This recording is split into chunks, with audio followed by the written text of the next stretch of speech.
Well, here we are at Derby Airfield. It's about 250 miles from Sonoma, and I had just an incredible first and second flight, really. The first flight, of course, I left Sonoma, and it was supposed to be about, I don't know, 85, maybe 90 miles, but it turned into nearly 100 with little deviation around some airspace. But 100 miles in 2 hours and 8 minutes was pretty good, and loads of fuel left.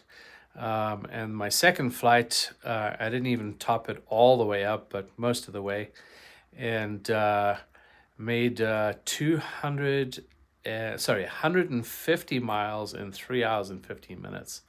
So that was pretty incredible, doing pretty much 55 up to 60 miles an hour across the ground, and getting over Tahoe, which, stood at, I don't know, just shy of 10,000, maybe 9,700. And I was able to skirt between some peaks and get over at about 9,700. So that was pretty cool. This FBO actually, maybe I'll take a step outside quickly. It is sweltering hot. It's well over 30 degrees right now. I got my shoes off, cooling off, but it's actually kind of a cool FBO. Get out far enough here, you guys can see. The fog's got pretty bad. It actually doesn't feel that bad right now, but as you see, there's quite a bit of clouds, so that's good. But anyway, there's this little FBO, and kind of what I'm worried about is all those clouds coming in from over there, and the potential of some thunderstorms this afternoon. And they're pretty late. They could be as late as 7 or 8 o'clock tonight. So sorry for scooting. It is bright out here. But there you go. I don't know if you can see this old warbird here. She's kind of cool. Ooh, pavement's hot. Gotta move. But anyway, I'm going to be able to refuel here in a few hours, and I'm going to try and take a nap since I've been up since 2 a.m. and to get going and get everything ready. I don't see all the names of those, but looks like there's a few of you logged in already. Got myself a little pet lizard here. I don't know if you can see him. He's been running around here. But this FBO's got some history to it, which is always nice. Signed the actual logbook here, and so that's kind of cool. And not really a kitchen per se, but sort of an eating area and bathroom here in the back.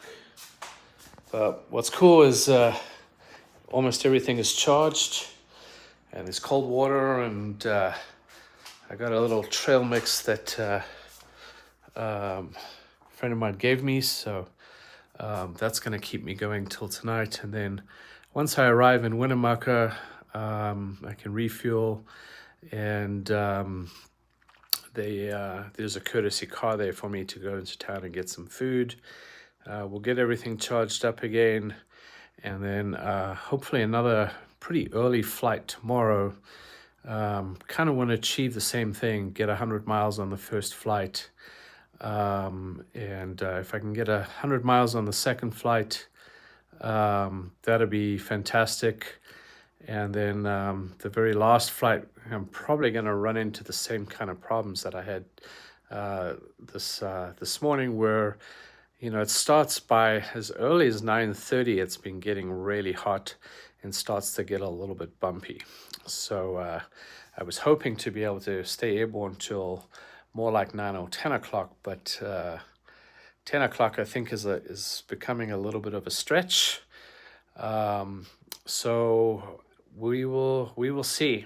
I might get lucky and maybe it'll be a bit cooler, or I'll make some really good time on those first couple of flights, and then just land up with one flight late in the afternoon.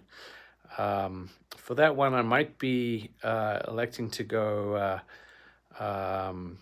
off-field, basically not landing in an airport, since it's possible that somebody will meet me there and bring me some fuel. And the plan is to go to a motel for the night tomorrow, and try and get some good rest, and then once again go at first light to do the big jump over Salt Lake City mountains. Definitely, those are a pretty big concern for me. Tahoe was a big concern, so I was glad that went as well as it did. But I'd like to see if I can get through Salt Lake Mountains just an hour or two earlier, which is why it's really important for me to try and get there the night before. So with some luck with the off airport, I'll be closer to the mountains by about 30 miles, which will take an hour off the trip. And the goal is to go, I don't know, about 80 to 90 miles over the mountains to my first stop. And with all of those, I tend to try and keep it just a little bit more cautious. I mean, one of the reasons I got so lucky today was I was worried that I wouldn't make the altitude and I was going to have to deviate around the mountains. And I knocked off probably 20 miles off the trip once I knew I had the altitude to go straight on over the top. And a little bit bumpy just going through over South Lake Tahoe, but nothing terrible. Most of the sort of the bumpy thermic weather came in sort of over the last half an hour as I was coming into Derby here. And while I really did want to just quickly refuel and keep going, it was getting pretty hot and thermic. And, I've got to trust the other people who are keeping an eye out for me and make sure I don't overdo it. So still a huge success already today. And with some luck, I'll get this last flight in this evening and do it all again tomorrow. I probably won't get a chance to do one more update today, but I'll try again when I land in Winnemucca. And if I don't get it done, I'll certainly do it in the morning before I head on out. Thanks a lot, Scott, and thanks those of you for joining. And make sure you get everybody else to subscribe and click on the bell so that they get these updates as soon as they come out. And if you want to share it on Facebook in the groups, I very much appreciate that. Thank you, and enjoy the rest of your day.